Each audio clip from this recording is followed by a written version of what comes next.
Hey guys, welcome back to my channel. Good afternoon. Afternoon পেরিয়ে মনে হয় এতক্ষণে সন্ধে হতে চললো। তো বিষয়টা হলো, এটা কি খুন্তি। আমি কোথায় আছি? কিচেনে, বাঙালি ভাষার রান্নাঘর। তো আমি কিন্তু চলে আসছি রান্নাঘরে, কেননা সন্ধে হলেই আগে যেমন আমরা ছোট ছিলাম তখন মায়ের কাছে বায়না হতো সন্ধে হলে কিছু একটা খাবো, কিছু একটা খাবো, মুখটা কেমন কুচু কুচু কুচু কুচু করে। সন্ধে হলেই খাবার খেতে হবে, পড়াশুনো তো করতে হবে, খাবারও খেতে হবে। কিন্তু এখন কিন্তু আমাদের ঘরে যে ছোট্ট ছেলেরা আছে তাদের জন্য খাবার বানাতে হবে রান্নাঘরে। তো আজকে আমি বানাবো, এর আগের দিন আমি বানিয়েছিলাম বাচ্চাদের জন্য ঝটপট জলদি টিফিন, ব্রেড বাটার অমলেট দিয়ে। কিন্তু আজকে যেটা বানাবো সেটা হচ্ছে রোল। রোল খেতে কিন্তু সবার পছন্দ। তার আগে যে বসিয়ে দিয়েছে শাশুড়ি মায়ের জন্য আগে চা করে নিই, কেননা রোলটা বানাতে তো অমলেট দরকার, ডিমের প্রয়োজন। তো শাশুড়ি মা নিরামিষ খান, সেজন্য আগে আমি ওনার চাটা করে তারপরে কিন্তু রোল বানাবো। তো ঘরে ছেলের টিচার পড়াচ্ছে, ওনাকেও দেবো। আর আমি ডিম দিয়ে খাবো না, আমি অমলেট খাই না। বানালে একটু তো খেতে ইচ্ছা হয়, ওই একটুখানি খাবো। আর ছেলের জন্য বানাবো, ছেলেকেও ডিম দেবো না, এই গরমে অতিরিক্ত ক্ষতি করবে অমলেট, স্যারকে দেবো। তো চলো কি বানাচ্ছি আজকে তোমাদের জন্য ঝটপট জলদি দেখিয়ে দিই। Egg roll. তার আগে বলবো সবাই কেমন আছো, ভিডিওটা ভালো লাগলে স্কিপ না করে অবশ্যই দেখবে।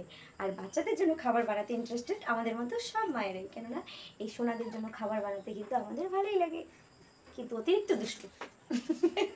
তো চলো আমি চলে এলাম রান্নাঘরে। বন্ধুরা, আমি কিন্তু রান্নাঘরে সব কিছু আগেই রেডি করে রাখছিলাম, কেননা যখন তোমাদের সঙ্গে আমি ভিডিওটা শেয়ার করব তখন কিন্তু ওগুলো করা যাবে না। কিছু কিছু জিনিস কিন্তু আমাদের আগেই করে নিতে হয়। ভিডিওতে যদি অত কিছু দেখাই তাহলে কিন্তু সারাদিনেও তোমরা ভিডিওটা শেষ করতে পারবে না। এমনিতেই ভিডিওতে সবারই অ্যালার্জি।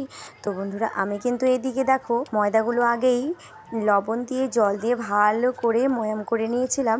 ময়াম করে কিন্তু 10 থেকে 15 মিনিট আমি ওটা ঢেকে রেখে দিয়েছি, যাতে জিনিসটা আমার খুব সুন্দর হয়। আমার হাতে কিন্তু রুটি কোনো দিনও ভালো হয় না, তবু আজকে কেন জানি না গলে গেল একবারেই।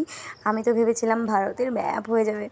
তো গাইস দেখো, এরপর আমি কিন্তু চারটে এই যে ডুমো ডুমো করে আমি কিন্তু বেলে নিচ্ছি একবারে, কেননা আগে থেকে যদি বেলে রাখি পরে কিন্তু ভাজতে সুবিধা হবে। নাহলে এদিকে বেলতে বেলতে কিন্তু আমার ওদিকে কড়াই জ্বলে পুড়ে ছাই হয়ে যাবে, তাহলে আর রোল খাওয়া হবে না। খুব সহজ পদ্ধতিতে আমি কিন্তু তোমাদেরকে এই রোল বানানো দেখাচ্ছি, যাতে ঘরে থাকা কিছু সামান্য উপকরণ দিয়ে তোমরা তোমাদের বাড়িতে সোনাদের জন্য সন্ধ্যের টিফিন এই এগরোল করতে পারো। তো আমার কিন্তু দেখো তোমরা, কড়াই এদিকে গরম হয়ে গেছে, দিতে হবে এই যে দেখো, আমি কিন্তু রুটিগুলোকে নর্মালভাবে ভেজে নিচ্ছি, তোমরা কিন্তু এভাবে সুন্দর করে ভেজে নেবে। কেননা আগে যদি রুটিটা ভেজে নিই পরে কড়াইতে তেল দিই তাহলে কিন্তু জিনিসটা সুন্দর হবে, নাহলে একবারে যদি আমরা তেলটা দিয়ে দিই তাহলে কিন্তু রুটিটা ভালো হবে না। এদিকে কিন্তু রুটিটা আমি এপাশ ওপাশ করে সুন্দর করে সেঁকে নিলাম। তো দেখো, ভেজেও নিয়েছি হালকা করে। এবার কড়াইতে দিয়ে দিয়েছি তেল। আমার কাছে কিন্তু বন্ধুরা রিফাইন তেলটা ছিল না, সেজন্য আমি সরষের তেল দিয়েই কাজ চালিয়ে নিলাম। এসব ব্যাপারে কিন্তু রিফাইন তেলটাই প্রয়োজন। তো দেখো, এদিকে ডিমটা ফেটিয়ে একটা গ্লাসে নিয়ে একটু লবণ ছিটা দিয়ে ফেটিয়ে নিয়ে এবার কড়াইতে দিয়ে দিয়েছি। কড়াইতে দিয়ে কিন্তু ডিমটা যতটা পরিমাণ পারবে ছড়িয়ে নেবে, তাহলেই কিন্তু রোলটা ততটা কভার করবে। দেখো, আমি একটা ডিম দিয়েছি, কেননা আমি বেশি দেবো না।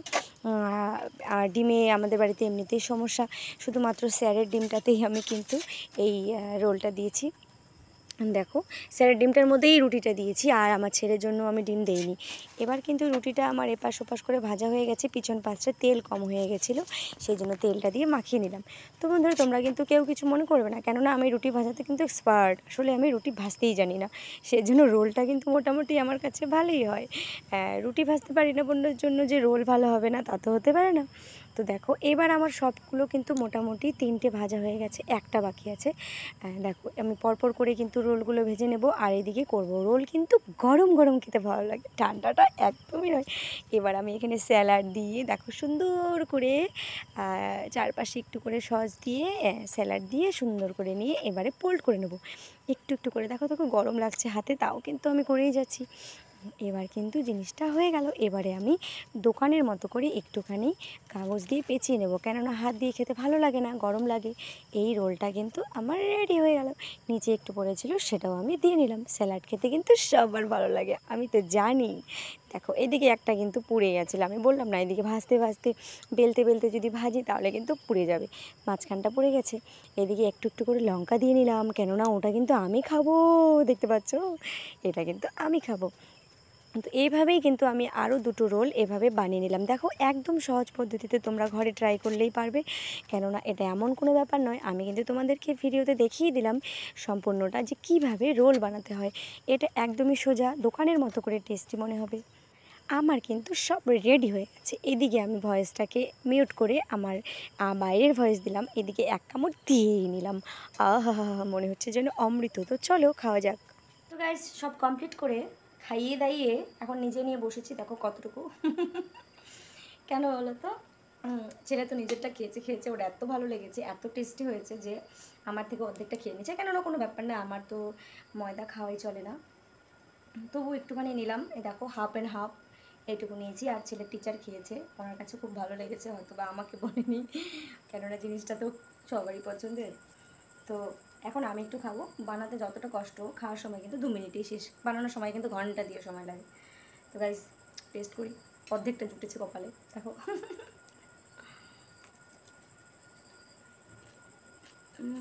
সন্ধ্যেবেলা আমার চাটাই ভালো লাগে, 2টো বিস্কিট, চা।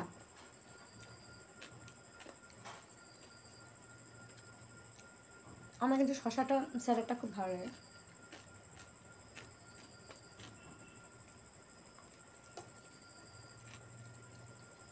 তো এই রোলটা ঘরে আমি তোমাদের যেভাবে দেখালাম, যারা জানো না, যারা জানো তারা তো জানোই, এভাবে বানিয়ে বাচ্চাদের দেবে, খুব ভালো খেতে। দেখেছো? এদিকে আসো।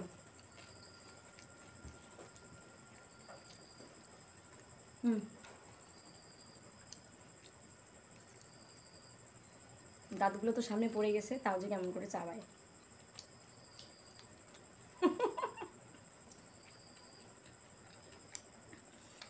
Face face. তো যাই হোক, ভিডিওটা আর বাড়াচ্ছি না। কেমন লাগলো ভিডিওটা অবশ্যই বলবে। আমার কথা শেষ হয়েছে, তুমি যে চয়েস স্টপ করে দিচ্ছ। আর ভালো লাগে একটা লাইক আর সাবস্ক্রাইব কমেন্ট বলেই দিল। ততক্ষণ ভালো থেকো সবাই, দেখা হবে নেক্সট ভিডিওতে। Tata bye bye, see you.